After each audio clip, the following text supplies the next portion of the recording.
Hey YouTube land, Filecards there, doing another action figure review. Now this is a review for something I've been trying to get a hold of for quite a while, and I managed to procure it through, well, the best way to say is through a friend, but also through the Hasbro Pulse site itself.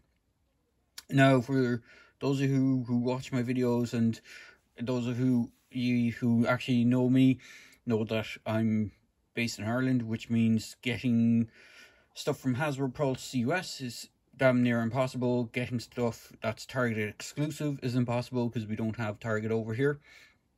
And that means a lot of the Cobra Island exclusives I've had to get secondhand, or not secondhand, but from third-party sellers like eBay. And one or two I think I got from friends. So unfortunately I haven't managed to get one of the Vipers or the original Cobra Trooper. I have managed to get the Cobra Trooper that Big Bad Toy Store got in stock, which was kind of like it was a slightly recolored and slightly dumbed down version of the one that was released. I'm also missing the Beachhead figure, which I'll probably not be able to get because his prices have gone skyrocketed. And I would love to get the Viper, but I'm hoping they will. I'm holding out the hope that they'll actually release the Viper like they did with the Cobra Trooper and do a version of him for just kind of mass retail. They are supposed to be restocking some of them as well, but I think they're kind of just restocking them in Target, if that makes sense. So there is that, but I'm not sure if I will be able to procure one of them that way.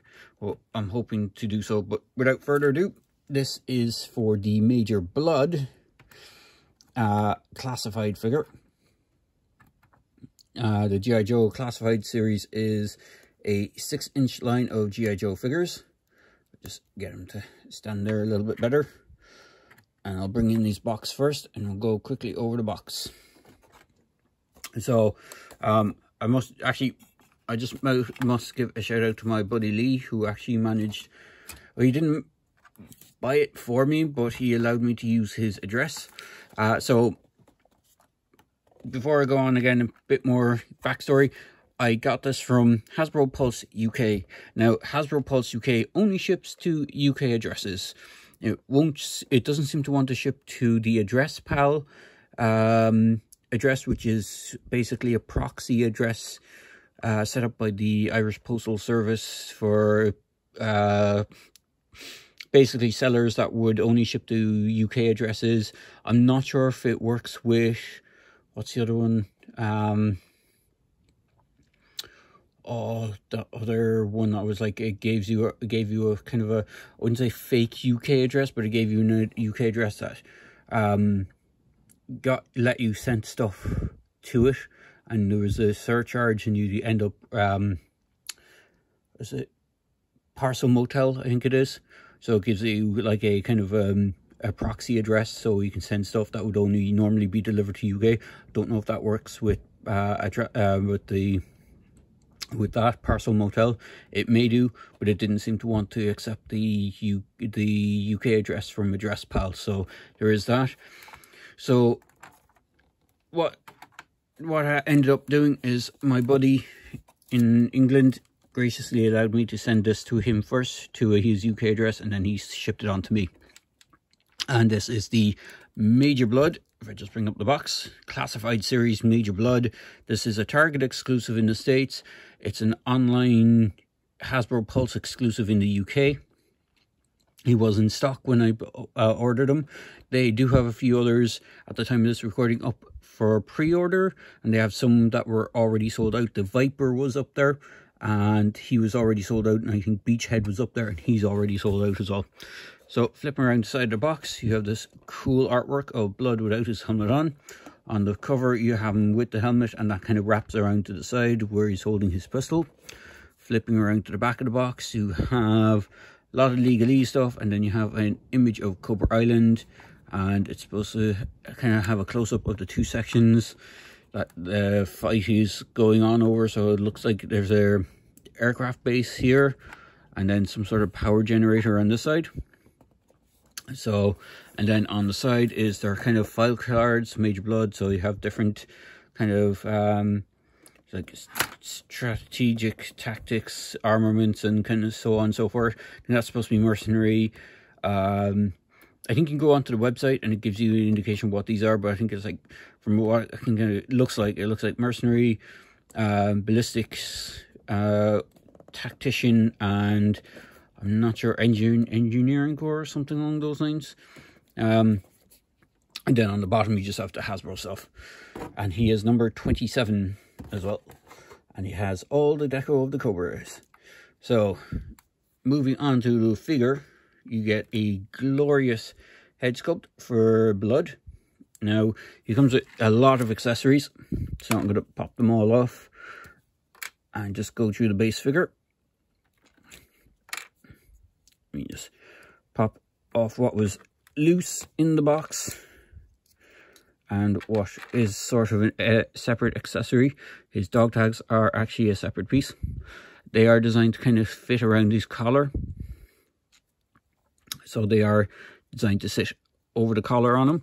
He does have a bit of grey on his hair. Sculpt wise, it's amazing. It have the scarring going over the eye where the eye patch is.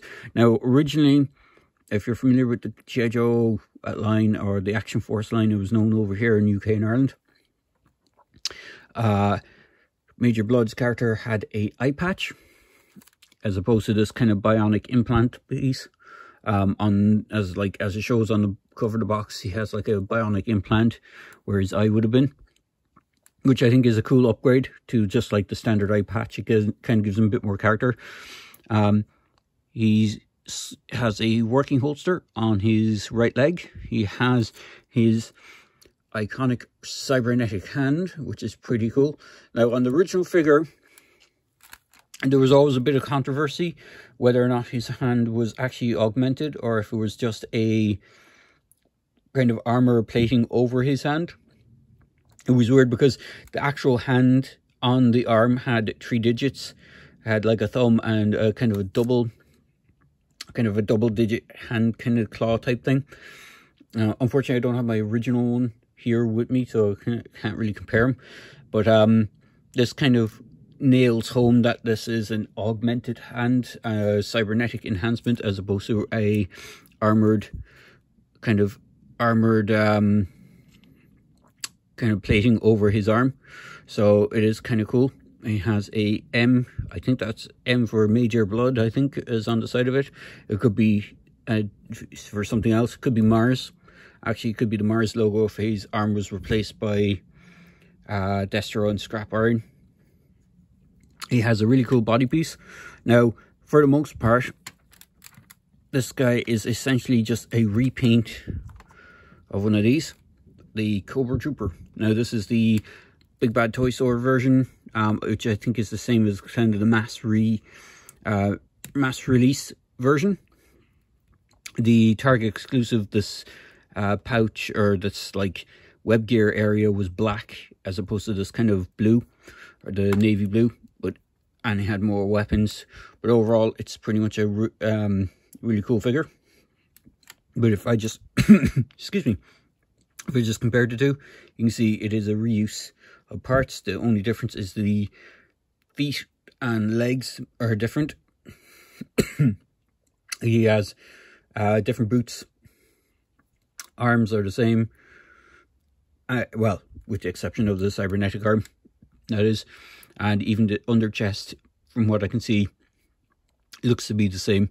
I haven't taken one of these off the Cobra Troopers, but if you were to take the web gear off Bludd here, you probably would end up with something similar to what's underneath this guy, which is kind of cool. Articulation wise, his head is on a ball joint. It's actually on a dual ball joint, so you have one at the base of the neck and one at the base of the head. So you can get a good range of movement. You can get some side tilt, which is always good. He has butterfly joints on the shoulders. He has forward and back. You can rotate all the way around. Now, his arm is a little bit hindered. Well, it's not really hindered.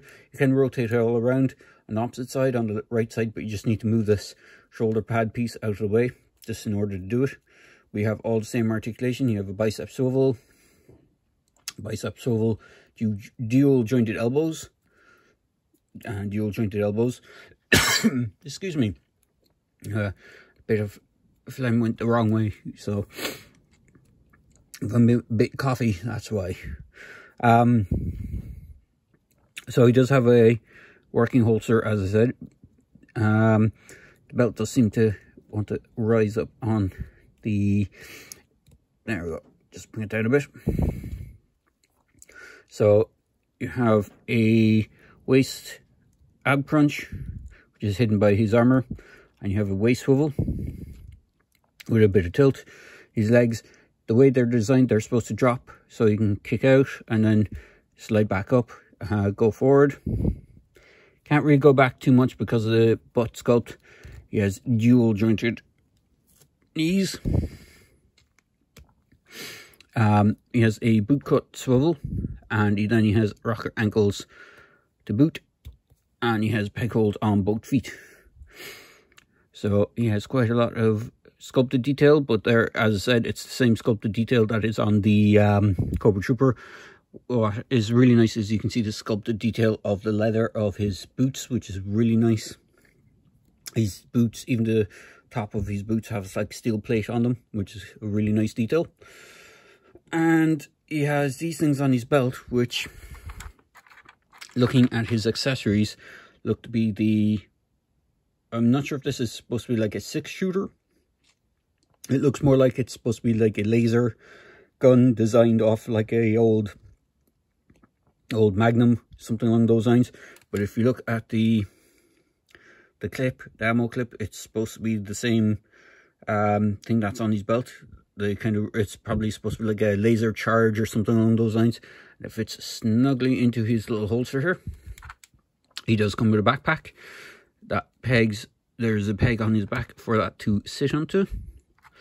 Then he comes with his kind of iconic pistol, which will fit into either hand quite nicely. Now, with the hands, you have rotation.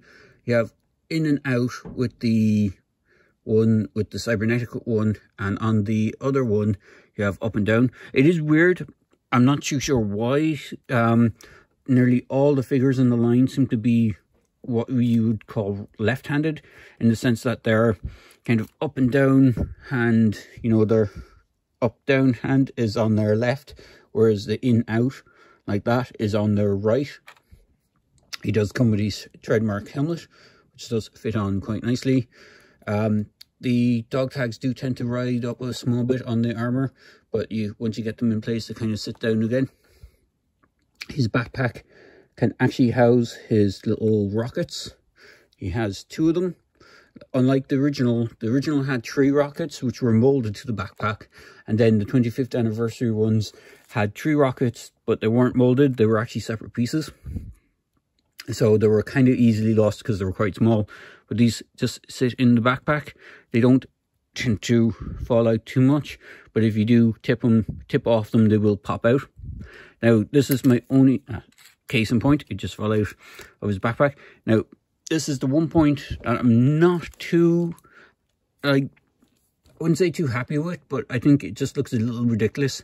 So when he has the rocket in his pistol, it looks massive. On the 25th anniversary one, there was a way that it would just sit further back, like up here on it. And even on the original one, it was kind of more here on the actual thing where the barrel meets the actual main part of the gun. The rockets would have been there. I kind of wish they kind of could have kept something like that, because, like, even though it does look cool, it does look a little ridiculous that the rocket is so far forward on the gun. But overall, I think it's still, like, it's a minor gripe that outweighs how awesome this figure is. I said, just put the, if you don't want them to have that iconic gun, you can store the rockets here. the gun out of his hand, there is a peg on the side of this, and there's a peg on the side of the backpack, and that just connects the backpack and the gun together, so you have storage for that. You can have him with no weapons in hand, or if you want, you can have him holding his pistol in his left hand. I just get him to hold it, get his trigger finger in. We don't want them to be shooting it gangsta style, so we'll get it up right instead of sideways. Pew, pew, pew. So you have that, or it seems to fit a little nicer and snugger in the cybernetic hand. It's personal preference which hand you want him to hold it in, but you can hold it in both. And you can get a really cool, mean looking Major Bludd. Now, I know I've gone on a little bit longer than I normally do on these videos, but just to bring in some size comparisons, if I just tilt my camera down a touch, bear with me, I have a First Order Stormtrooper, so you can see him standing beside him. I have Black Series Jango Fett, another mercenary for hire. He actually stands a little taller than Jango. Not by much, but just a little bit taller. I think it's the way the hips are designed on these guys. They seem to be a little bit, just a hair taller. And just for one other size comparison, if I can get it without knocking everything over, a more recent kind of in-scale figure. Just move the box to the side. This is the Lanard Toys Berserker Predator. So you can see he does tower over them a small bit, which is true to scale because the Berserker should be about, there were Super Predators. The standard Predator was about 6 foot thereabouts. I think the Super Predators are a little bit taller, being like 7, so you can get a good bit of height difference. I'll just stand Mr. Cobra Trooper up behind him. And just for giggles, here is the Lanard Predator Collection City Hunter Predator. So if you want to do some cool crossover figure diorama shots, you have that option. So there you go, guys. Hope you enjoyed this quick video. Well, waffle on a bit. Hope you enjoyed this quick video review of the Major Bludd figure. Again, shout out to my buddy Lee for sending this to me, or well, giving me the option to use his address as a proxy so he could send it on to me. Hopefully I might be able to do some of the other exclusives coming up if I ask him nice enough, and hopefully I'll be able to review those for you too. So there you go, guys. As I say in my videos, please feel free to like, comment and subscribe to my channel, and I hope you enjoy this review. Cheers, guys.